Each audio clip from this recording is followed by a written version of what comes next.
Welcome everybody on this episode of Am I the A-hole? I found the second phone that my husband used to cheat on me with, and now he is panicking. Ooh, let's see. I found the phone 3 months ago. The way I found out he was cheating was by accident. I had recently gotten a new phone because I dropped my old phone. Screen cracked so badly that I couldn't even use it at all. It was hard to get all my contacts, so I decided to go on our phone account and just get the contacts from there. My husband is the one who is in charge for paying for the phone, so I never looked at the account. I went on his computer and he had the password and login automatically saved, so it was easy. I got all my numbers, but then I noticed that instead of just 2 lines on the account, there were 3, and another phone was listed that neither of us had. Boom, boom, boom. It's about to get hot and heavy, it looks like. Honestly, at the time, I thought nothing of it and thought maybe it was a line for his grandmother because she only has a landline and she has mentioned a couple of times wanting to get a new phone. And he just forgot to mention it. Cheating never even crossed my mind. I didn't even ask him about it and went on with my day. A few days later, I was hanging out with my best friend and she asked if I was able to get all my information back. And I said yeah, and just mentioned that I even found out his grandmother had a phone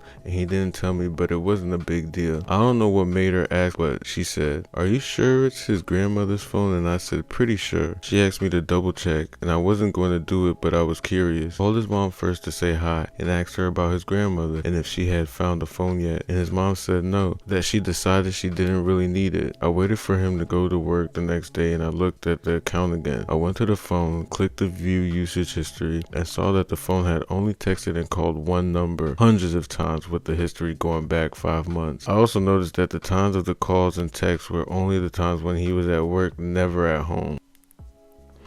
When I saw that, I honestly tried to rationalize it because there is no way he could cheat on me. So I called my friend and told her what I saw, and she basically told me I needed to find the phone to confirm cheating first. I looked for it all over the house for days and couldn't find it, so I knew he must have it on. I waited for him to go to sleep and searched his car, and I found the phone.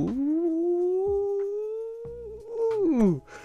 That going to sleep will get you caught up, but you gotta do it. That's why I put my phone on pen. Not that I have anything to hide, but you could easily, while I'm sleeping, just scan my face real fast. Let me keep going. His passcode was the same passcode on his regular phone, and I found everything: text messages, pictures of her, pictures of them together, them saying I love you. She sends him a good morning video message every morning, and he has kept every one. I was heartbroken and cried the whole night. He told me to take the phone, turn all the location trackers off, and then turn it off. The morning he left, he was 30 minutes late to work because he was looking for it, but he couldn't ask me because he would have to reveal he had another phone. Busted! I kept asking him what he was looking for, and he said a file for work. He eventually left. I went to a park with my friend when he left and turned the phone on and put it on airplane mode and proceeded to go through everything. Our whole marriage is a lie. He has pretended that he cares about me, that he loves me, while building a relationship with this other woman who knows he is married. I can't even describe how I felt when I found everything out. I still haven't confronted him about it, and that's because I'm planning to leave in a few months. You go, girl. Do what you gotta do. There is a benefit to being married to him that I would lose if I filed for divorce now, but I won't need that benefit anymore in a couple of months. He knows something is up because I put the phone back 4 days later underneath his car seat. Ooh, the same seat he checked more than a few times when he was looking for it. I even charged the phone back to the same percentage that I found it at. I got that idea from my friend. The day that he found the phone, he came into the house, hovered over me the whole night, and he was just really quiet. He hasn't asked me about it, and I think he knows I know, but asking would lead to more questions.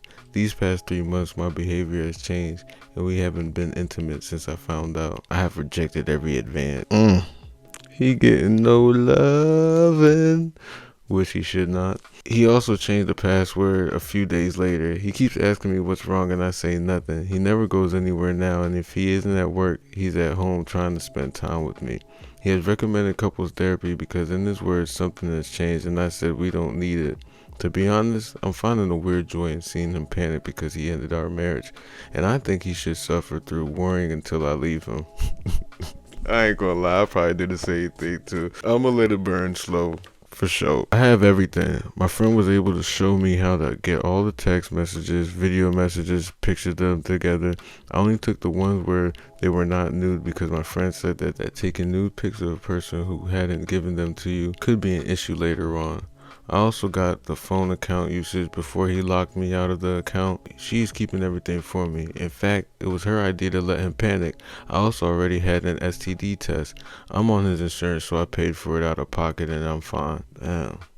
Edit 2. So I spontaneously decided to make this post earlier because I was home and going over what I have planned in my impending divorce. I ended up on the divorce subreddit and then found the cake eaters subreddit, which was not a good choice because it made me so angry. Him cheating on me was, I can't even find the words to describe how painful it was. In a way, me doing this to him is petty.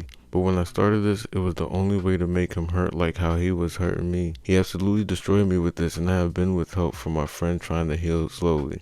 I don't know if I ever will. I don't care if he finds this post on here or on other social media.